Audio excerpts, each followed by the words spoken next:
इमरान खान साहब के केसेस के हवाले से तफसीलात। आज 9 मई के केस की समाअत अडयाला जेल में होनी थी, जो कि नहीं हो सकी। वजह क्या है? जज साहब छुट्टी पर हैं।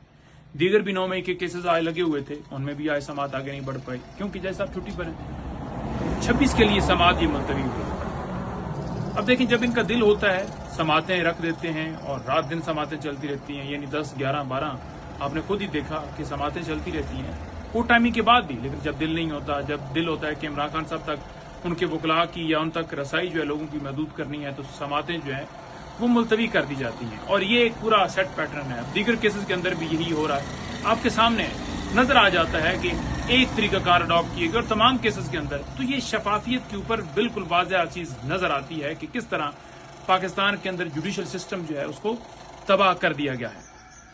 अगर फैसले साफियों ने बैठ के पहले बताने हैं कि कल ये फैसला आएगा और उसमें ये सजा होगी, खान साहब को ये होगी, बीबी को ये होगी, या समाअत मुलतवी होगी, या उसके अंदर जो है वो इतनी सजा होगी, तो ये फिर आप ये तो नहीं कह सकते कि आज़ाद अदलिया है।